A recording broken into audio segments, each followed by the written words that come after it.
உச்சகட்ட கோபத்தில் ஸ்டாலின் கையில் எடுத்திருக்கக்கூடிய சாட்டை.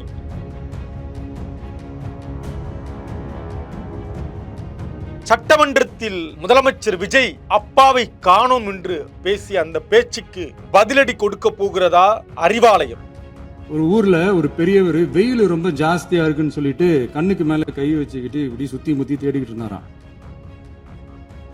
அப்ப கூட இருந்த ஒரு சின்ன பையன் என்ன தேடுறீங்க அப்படின்னு கேட்டானா. அதுக்கு அந்த பெரியவர் சொன்னாரா, அது ஒண்ணு இல்ல தம்பி, உங்க அப்பா இங்கதான் இருப்பாருன்னு சொன்னாங்க, அதான் தேடிக்கிட்டு இருக்கேன், எங்க உங்க அப்பாவையா காணோம்?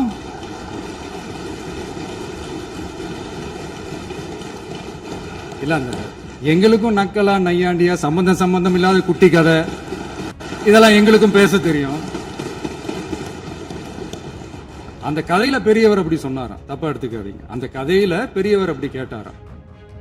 அதனால யாரும் இங்க டென்ஷன் ஆக வேணாம். பல திடுக்கிடு மாற்றங்கள், பிரேக்கிங் நியூஸ் என இனிவரும் நாட்கள்ல வரக்கூடிய செய்திகள் எப்படியெல்லாம் இருக்க போகிறது?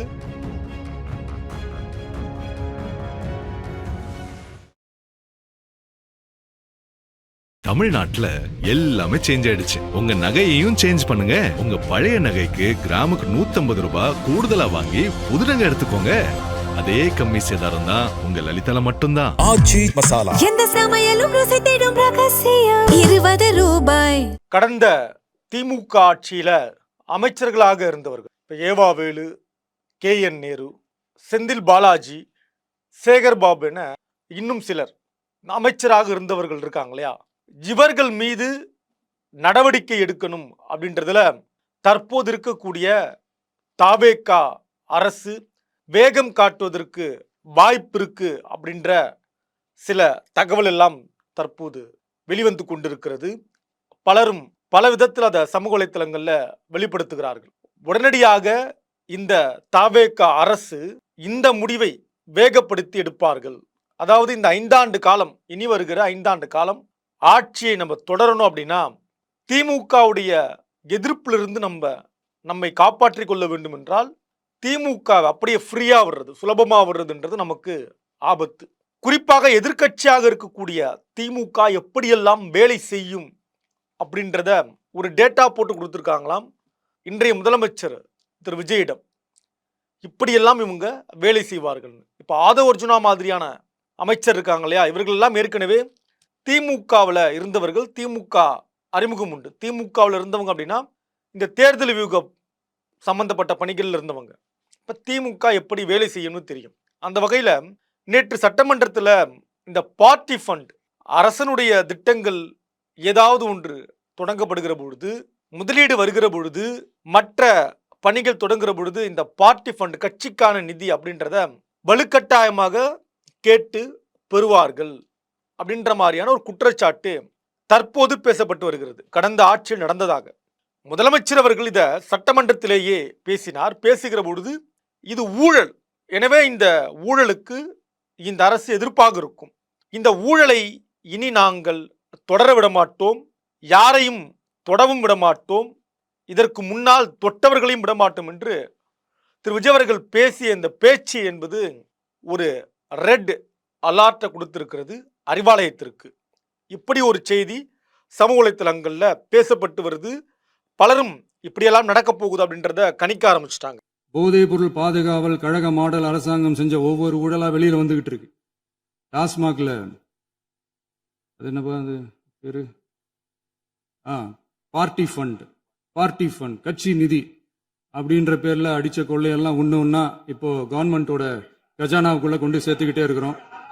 இன்னொரு தரப்புல திமுக நம்ம முந்திக்கணும், அதாவது எப்படியாவது திமுகவை முடக்குவதற்கான வேலையை குறிப்பாக டெல்லியினுடைய துணையோடு, அது நேரடியாகவோ அல்லது மறைமுகமாகவோ, ஏன்னா அவங்க கிட்ட ஈடி இருக்கு, கொண்டு வரலாம், இப்படி பல வாய்ப்பு இருக்கு இல்லையா, இதையெல்லாம் பயன்படுத்தி தாவேகா செய்வதற்கு முன்னால் நாம் முந்திக்கொள்ள வேண்டும் அப்படின்றதுல திமுக தரப்பு திரு ஸ்டாலின் அவர்கள் ஒரு பாய்ச்சலை எடுக்க போவதாகவும் சொல்கிறார்கள்.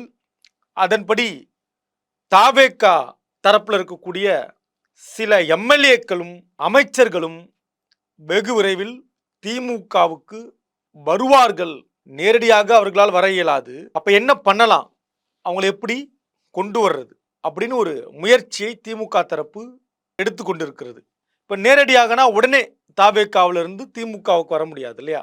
வந்து என்ன பயன்? அப்ப ஏதோ ஒரு பயன் இருக்கணும், அவங்களுக்கு ஏதோ ஒன்று செய்யணும், செய்து கொடுக்கணும். இன்றைக்கு இருக்கக்கூடிய ஆட்சி மீது ஒரு அதிருப்தியான கருத்தை சொல்லிட்டு வெளியே வரணும். பிறகு தேர்தல் வரும், இவ்வளவு செலவெல்லாம் இருக்கு. எனவே இவங்க தரப்புல இருந்து, திமுக தரப்புல இருந்து, தாவேக்காவில இருந்து சிலரை எப்படியாவது நகர்த்தி கொண்டு வர வேண்டும் திமுகவுக்கு என்கிற ஒரு வேலையை திமுக தொடங்கியிருப்பதாகவும் ஒரு தகவல் சொல்லப்படுகிறது.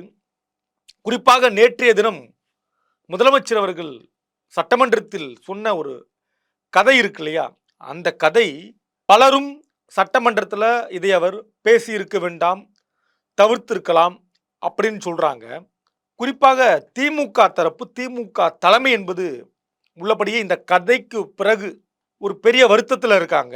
இந்த ஈகோன்னு வாங்க இல்லையா, அந்த அளவுக்கு ஒரு வருத்தத்தில் இருக்காங்க, உச்சகட்ட கோபத்திலையும் அவங்க இருக்காங்க அப்படின்ற தகவலும் பல இடங்கள்ல இருந்து நமக்கு கிடைக்குது. ஒரு குட்டி கதை ஒன்று ஞாபகம் வருது, சொல்லாமா? ஒரு ஊர்ல ஒரு பெரியவர் வெயில் ரொம்ப ஜாஸ்தியா இருக்குன்னு சொல்லிட்டு கண்ணுக்கு மேல கை வச்சுக்கிட்டு இப்படி சுத்தி முத்தி தேடிக்கிட்டு இருந்தாராம். அப்ப கூட இருந்த ஒரு சின்ன பையன், என்ன தேடுறீங்க அப்படின்னு கேட்டானா. அதுக்கு அந்த பெரியவர் சொன்னாரா, அது ஒண்ணு இல்ல தம்பி, உங்க அப்பா இங்கதான் இருப்பாருன்னு சொன்னாங்க, அதான் தேடிக்கிட்டு இருக்கேன், எங்க உங்க அப்பாவையா காணோம்?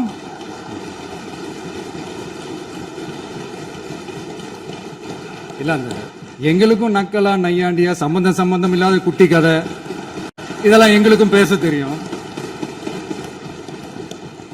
அந்த கதையில பெரியவர் அப்படி சொன்னாராம், தப்பா எடுத்துக்காதீங்க. அந்த கதையில பெரியவர் அப்படி கேட்டாராம், அதனால யாரும் இங்க டென்ஷன் ஆக வேணாம். இந்த வகையில இதையெல்லாம் கருத்தில் கொண்டு இந்த ஆட்சி இன்னும் ஒரு 6 மாத காலம் நீடித்தால் அவங்களுடைய நினைப்பது என்பது, இன்னும் இன்றைக்கு இருக்கக்கூடிய முதலமைச்சர் அவர்கள் இந்த ஆட்சி அதிகார நிர்வாகம் தொடர்பான பல கேள்விகளை கேட்டு பெற்று கம்ஃபர்டபுளான ஒரு சீட்டாக, தனக்கான நாற்காலியாக முதலமைச்சர் நாற்காலியை மாற்றிக்கொண்டால், நிர்வாகத்தை எல்லாம் கற்றுக்கொண்டால், பிறகு இது நமக்கு சிக்கலாக அமையும். திமுகவுடைய எதிர்காலம் என்னவாக இருக்கும்?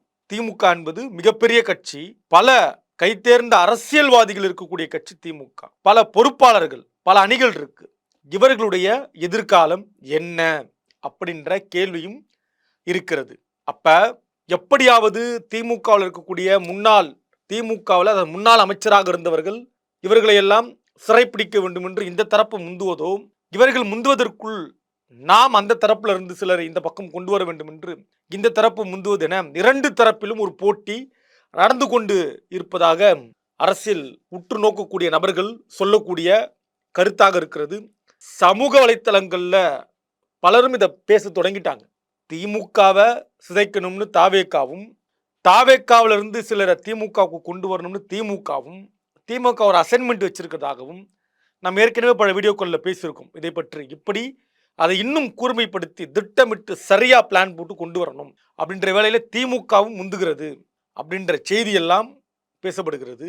உள்ளபடியே இந்த மோதல் இது ஒரு திரைமறைவு மோதலாக இருக்கிறது இல்லையா? சட்டமன்ற மோதல் என்பது மின்சாரம் இல்லை, மின்வெட்டு பிரச்சனை இருக்கு, சட்டம் ஒழுங்கு சீர்கேடு இல்லை, பெண்கள் குழந்தைகள் பாதுகாப்பு இல்லாமல் இருக்கிறது. இதெல்லாம் சட்டமன்றத்தில் பேசினாலும் கூட, சோஃபா குதிரை மாடல் என்று பேசினாலும் கூட, திரைமறைவில் இப்படி ஒரு வேலை நடந்து கொண்டிருக்கிறது. முதலமைச்சர் ஹிண்ட் கொடுத்துட்டாரு, இனி தொட்டவங்களையும் நாங்கள் விடமாட்டோம் அப்படின்னா அது என்னவாக இருக்க போகிறது?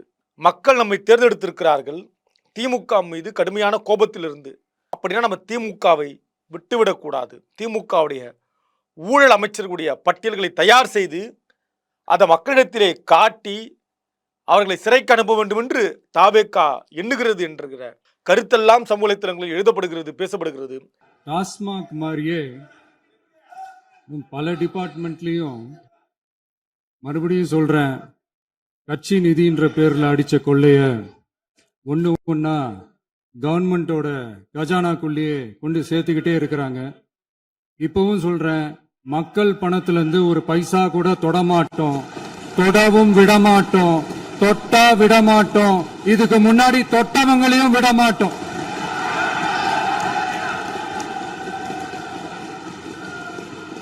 ஒவ்வொரு ஊழலா வெளியில வரும் போலயே ஒவ்வொரு வேஷமா கலைஞ்சிரும் போல இங்க இருக்கிற நிறைய பேரு நடுங்கி போய் இதுல நம்ம மேல அவதூறு வேற. எது நடக்கும் என்பதை நாம் பொறுத்திருந்து பார்க்கலாம். நன்றி, வணக்கம். தமிழ்நாட்டுல எல்லாமே சேஞ்ச் ஆயிடுச்சு. உங்க நகையையும் சேஞ்ச் பண்ணுங்க. உங்க பழைய நகைக்கு கிராமுக்கு 150 ரூபாய் கூடுதலா வாங்கி புது நகை எடுத்துக்கோங்க. அதே கம்மி சேதாரம் தான் உங்க லலிதால மட்டும்தான். ஆச்சி மசாலா. எந்த சமையலும் ருசி தேடும் ரகசியம் 20 ரூபாய்.